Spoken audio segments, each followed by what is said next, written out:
Subscribe करिए हमारे channel target UP TET CTET को और बेल आइकन को दबाइए। Hello friends, welcome back my channel. तो फ्रेंड्स, आज हम यहाँ पर सॉल्व करेंगे डीएलएड 4th सेमेस्टर का हिंदी प्रश्न पत्र। तो यहाँ पे सबसे पहले हम देखेंगे वस्तुनिष्ठ प्रश्न। कमेंट करके हमें जरूर बताइएगा कि आपके वस्तुनिष्ठ प्रश्न में कितने प्रश्न सही हैं। तो यहाँ पे देखिए, पहला है वस्तुनिष्ठ प्रश्न में चांद का मुंह टेढ़ा रचना है जयशंकर प्रसाद की, गजानन माधव मुक्तिबोध की, रविंद्रनाथ टैगोर की, सुमित्रानंदन पंत की। तो आपका जो सही आंसर हो जाएगा वो हो जाएगा गजानन माधव मुक्तिबोध। तो यहाँ पे आप सही आंसर टिक कर लीजिए, गजानन माधव मुक्तिबोध। यहाँ पे अब हम नेक्स्ट देखेंगे क्वेश्चन नंबर 2। श व्यंजन है, श व्यंजन है, ये वाह या अलग दिख रहा होगा आपको, तो इससे कोई नहीं, ये व्यंजन लिखा गया है जो थोड़ा सा दूर लिखा गया है, तो ये आपका अलग कर दीजिए। तो जो स है होता है ये ऊष्म व्यंजन होता है। क्या होता है? ये ऊष्म व्यंजन होता है, श और है। अब क्वेश्चन नंबर 3 देखिए, परिमल काव्य के रचयिता हैं कबीर, बाबू गुलाब राय, महादेवी वर्मा, सूर्यकांत त्रिपाठी निराला। तो सूर्यकांत त्रिपाठी निराला इसमें करेक्ट आंसर होगा। सूर्यकांत त्रिपाठी निराला जी को प्रकृति का सुकुमार कवि भी कहा जाता है और ये छायावादी युग के कवि भी माने जाते हैं। प्रसाद पंत, निराला, महादेवी वर्मा, ये 4 कवि हैं छायावादी युग के। तो अब्ज का मतलब क्या होता है? सबसे पहले ये जानिए, अब्ज का मतलब होता है जल से उत्पन्न, जल से उत्पन्न, जल से उत्पन्न। तो यहाँ पे हो जाएगा उपर्युक्त सभी, शंख, कमल, कपूर, ये सभी क्या है? जल से उत्पन्न। तो यहाँ पे आपका नंबर 4 ऑप्शन सही हो जाएगा। अब हम देखेंगे यहाँ पर आपकी ये 4 क्वेश्चन हो गए, ये 5 क्वेश्चन आपके हो गए। तो यहाँ पे आपके वस्तुनिष्ठ क्वेश्चन कंप्लीट हो गए। कमेंट करके बताइएगा कि आपके सारे क्वेश्चन सही हैं कि नहीं। अब हम देखेंगे अति लघुत्तरीय प्रश्न। अति लघुत्तरीय प्रश्न में नंबर 6 से यहाँ पे दिया गया है, कहानी शिक्षण की उपयोगिता पर प्रकाश डालिए। ये तो बहुत ही आसान था, आप सभी लोगों ने किया होगा कि कहानी शिक्षण की हमारे जीवन में क्या उपयोगिता है, या चूंकि हम एक शिक्षक हैं तो शिक्षक के लिए कहानी शिक्षण क्यों आवश्यक है, क्यों कहानी शिक्षण की उपयोगिता क्या है। दोस्तों देखिए, जो छोटा बच्चा होता है वो कहानी के माध्यम से चीजों को रिलेट कर पाता है, समझ पाता है। कहानी के माध्यम से वो जो भी चीजें हम पढ़ा रहे हैं उससे उसके अंदर समझ विकसित होती है। इस तरह से हम इसकी उपयोगिता लिख सकते थे। अब देखिए यहाँ पे क्वेश्चन नंबर 7 क्या है? क्वेश्चन नंबर 7 है, विद्या शब्द का संस्कृत भाषा में 2 वाक्य लिखिए।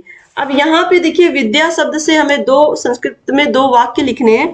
तो पहला वाक्य हम लिख सकते थे, विद्या भवन्ति, यानी कि विद्या बहुविधा भवन्ति, विद्या बहुविधा भवन्ति यथा साहित्य, संगीत, कला, विज्ञानम इति। यानी कि विद्या की बहुत सारी विधाएं होती हैं जिसमें संगीत, कला और विज्ञान ये सब आते हैं।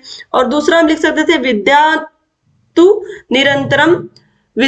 निरंतरम अभ्यासेन परिश्रमेण व प्राप्तु शक्यते। यानी कि विद्या को हम निरंतर परिश्रम से और अभ्यास से प्राप्त कर सकते हैं। विद्यांतु निरंतरम अभ्यासेन परिश्रमेण व प्राप्त शक्यते, ये हो गया। अब हम यहाँ पे देखेंगे नंबर 8 पे क्या है, हिंदी गद्य की 3 विधाओं के नाम लिखिए। अब हिंदी गद्य की 3 विधाएं यहाँ पे हमें लिखनी है। गद्य की विधाएं पूछा, पद्य की नहीं। गद्य का मतलब जो गेय पद में ना होकर के एक पैराग्राफ में जो होता है, आपने देखा होगा गद्य और पद्य में क्या अंतर होता है। पद्य जो होता है वो गा करके हम पढ़ते हैं और गद्य जो होता है उसको हम गा के नहीं पढ़ते ना। तो यहाँ पे गद्य की विधा पूछा, तो गद्य की विधाओं में हम देखें तो निबंध, कहानी, नाटक, उपन्यास, ये सभी आएंगे। क्या क्या आएंगे?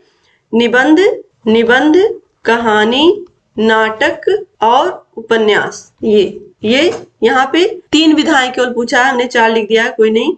तो आप इनमें से 3 कोई भी लिख सकते थे। अब हम देखेंगे नेक्स्ट क्वेश्चन आपका क्या है। नेक्स्ट क्वेश्चन है, मौन पठन के उद्देश्य क्या है? मौन पठन, मौन का मतलब शांत होकर के, पठन का मतलब यहाँ पे पढ़ने से है। तो दोस्तों, मौन पठन के उद्देश्य में हम लिख सकते थे कि भाषा के लिखित रूप को समझकर गहराई तक पहुंचाने में ये हमारी सहायता करता है। यानी कि जो भी भाषा है वो लिखित रूप में अगर है तो हम उसको पढ़ के, यानी कि चुपचाप पढ़ के उसकी गहराई को समझ सकते हैं। और मौन पठन से क्या होता है, हमारे अंदर चिंतनशीलता का विकास होता है, कल्पना शक्ति का विकास होता है। अब यहाँ पे देखिए आपका 9 और 10 हो चुका है, ये 9 हो गया, अब यहाँ पे 10। विद्या धर्मेण शोभते, सूक्ति का हिंदी में अर्थ लिखिए। विद्या धर्मेण शोभते, विद्या धर्मेण शोभते का मतलब होता है विद्या धर्म से शोभा पाती है। विद्या जो है वो क्या धर्म से शोभा पाती है, विद्या धर्म से शोभा पाती है, धर्म से शोभा पाती है, विद्या धर्म से शोभा पाती है। यहाँ पे देखिए अभिता शब्द का वाक्य में प्रयोग कीजिए। अभिता का क्या मतलब होता है, चारों ओर। तो इसे हम लिख सकते थे अहम अभिता नमामि, इस तरह से हम वाक्य में प्रयोग करके लिख सकते थे।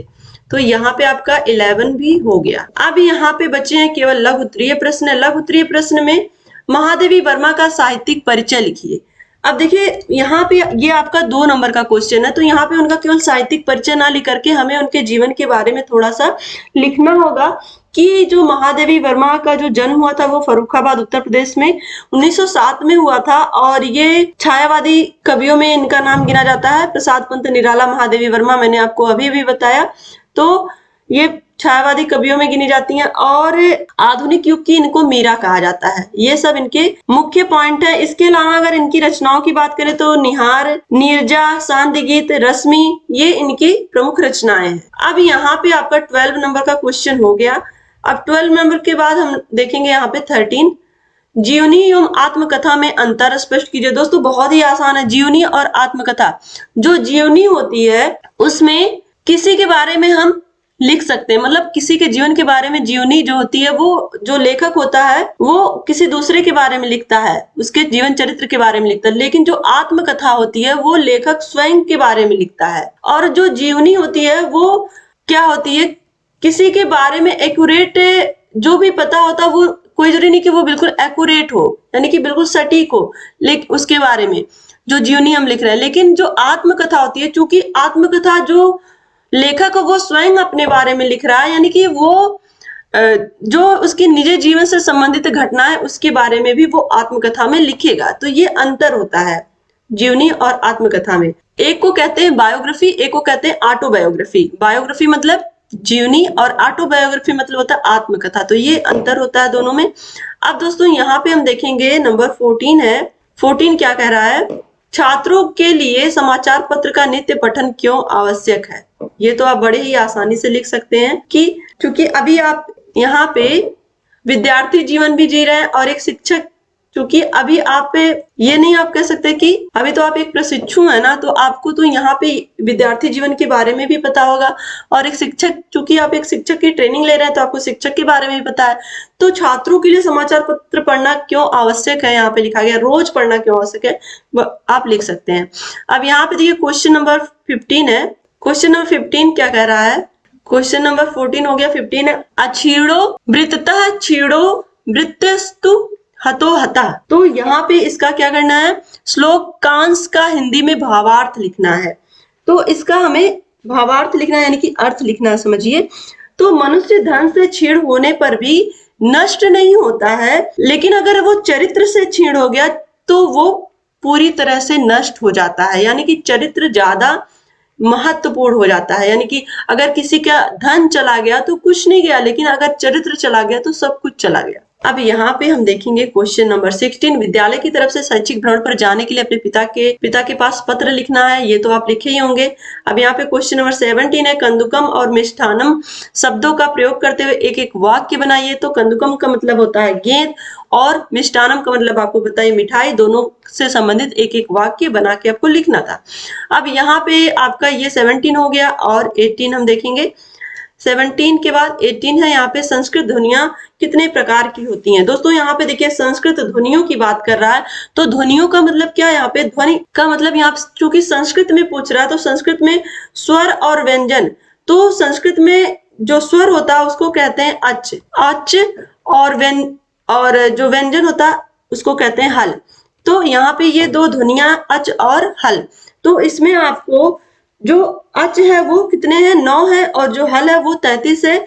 और इसमें अच के बारे में हमें लिखना था ह्रस्व, दीर्घ और प्लुत, यानी कि अच जो होता है, ये जो स्वर होते हैं वो ह्रस्व, दीर्घ और प्लुत होते हैं। और हल में भी आपको टोटल 33, इस तरह से इनके क्या क्या प्रकार पूछा है ना, तो अच और स्वर से हम इनको डिवाइड करके इस तरह से लिख सकते थे। तो यहाँ पे हमने आपका पूरा हिंदी का पेपर सॉल्व करा दिया और अब आपको ये कमेंट करके बताना है कि आपका इसमें कितना सही है, आपने कितने नंबर स्कोर किए। आपका जो पूर्णांक था वो 25 का था, 25 में आपने कितना सही किया, तो कमेंट करके जरूर बताइएगा। वीडियो अच्छी लगी होगी तो लाइक जरूर कर दीजिएगा और चैनल पे नए होंगे तो सब्सक्राइब जरूर कर लीजिएगा। दोस्तों मिलते हैं नेक्स्ट वीडियो में। Take care, bye bye, love you all, जय हिंद।